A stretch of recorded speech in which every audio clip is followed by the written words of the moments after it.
Hello everyone and welcome to our Gem Pursuit. I'm your host Matthew Weldon and joining me in studio this morning is my trusty co-host Elise Ketcher. Hello Elise. Hello Matthew and hi everyone.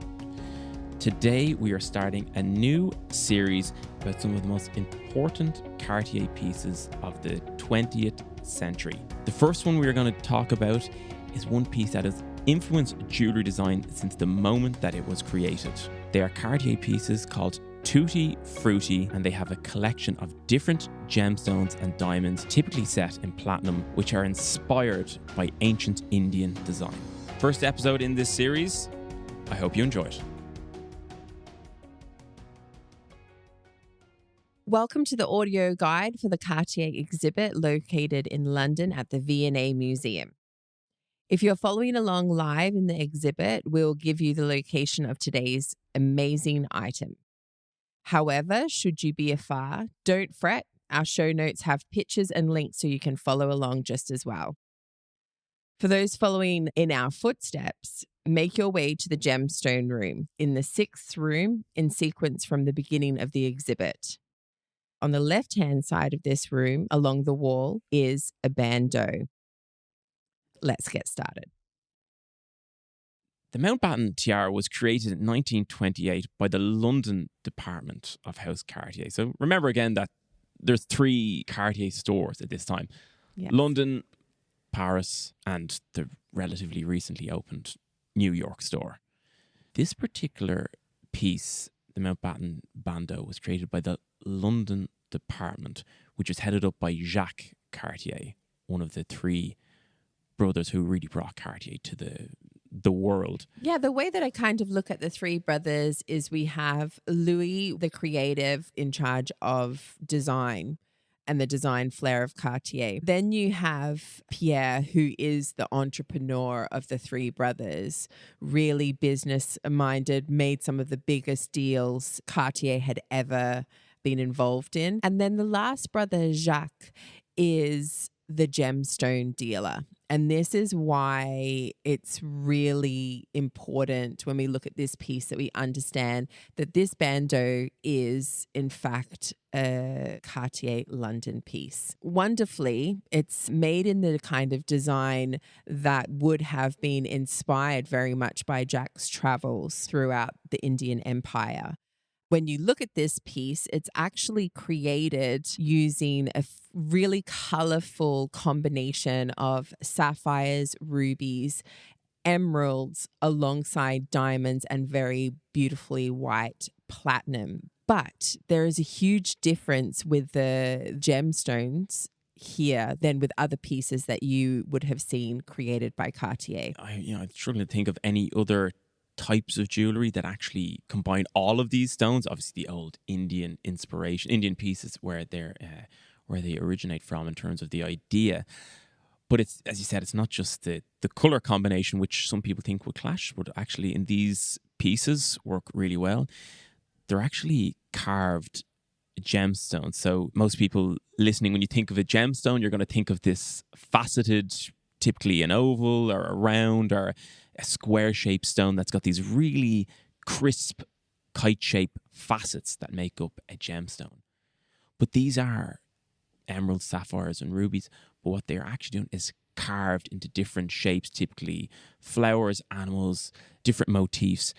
But doing that is a whole different skill set. And don't forget, polishing a gemstone is very tricky because they're very hard. Sapphires and rubies, extremely hard. Emeralds, a bit softer, but still, to carve these stones into these shapes, it's really quite a feat. In this particular piece, we have carved shapes of leaves, flowers, and berries, which kind of, from the front, you'll see when it's laid out flat, it kind of has a Bombay to the center that kind of tapers out onto the sides.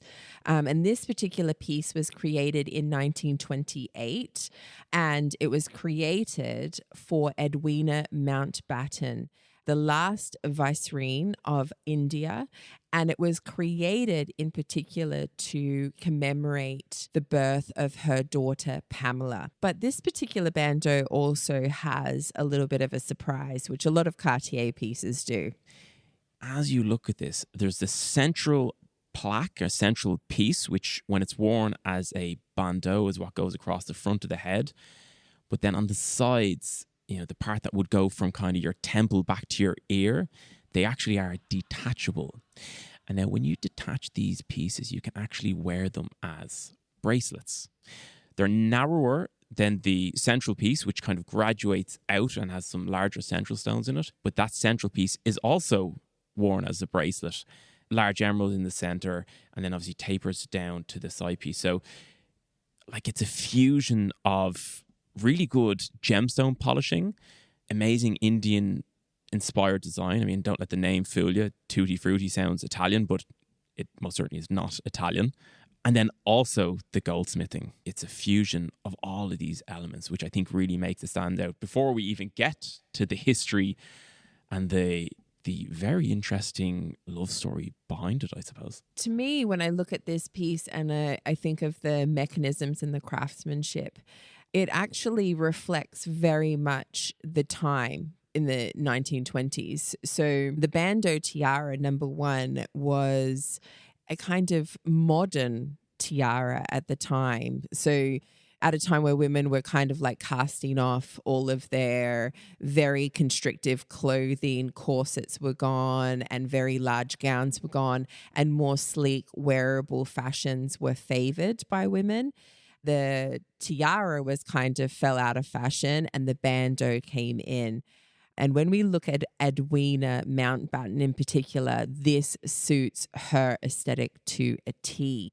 We don't have any pictures of her wearing it as a bandeau, but we do have a really sweet picture of her that you can find in our show notes, which actually has Edwina wearing the piece as two bracelets while she's holding her daughter Pamela. So this is really sweet. It's nice to see it actually in situ, especially when the majority of the time we see this piece as a bandeau laid out flat and not as the convertible two bracelet piece.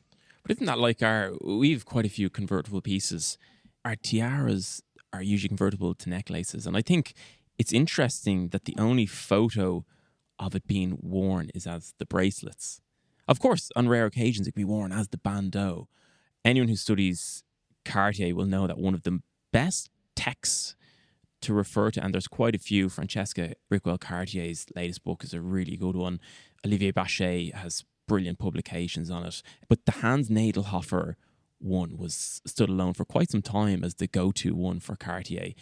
And I think he describes the bandeau as worn low on the forehead, below a bobbed hairstyle. The bandeau, like the long cigarette holder and hip-length pearl sautoir, embody the chic and eroticism of the 1920s vamp. Talking about eroticism and vamp, Edwina embodies both. And a lot of the time when we look at these pieces from the 1900s to the 1930s, we think of the owners to be quite stuffy, quite conservative, because we're talking about elite circles and those who are, in the public eye the majority of the time, who are wearing these pieces. But Edwina Mountbatten is someone who really had very much a revolutionary spirit. She was very much a world traveler. And when she married her husband, Louis Francis Mountbatten, she married for love. And it's very widely known that so did he. Not a wild concept. At the time, pretty much it was. Well, I suppose her marriage with the Viceroy evolved and it faced significant challenges because of the travel and the distances. And don't forget that, there's no FaceTime, there's no Skype, right? They can't just contact each other easily. There's letters. Yeah, but imagine waiting weeks for a letter. And by the time you get the letter, your life has changed significantly over a week or whatever.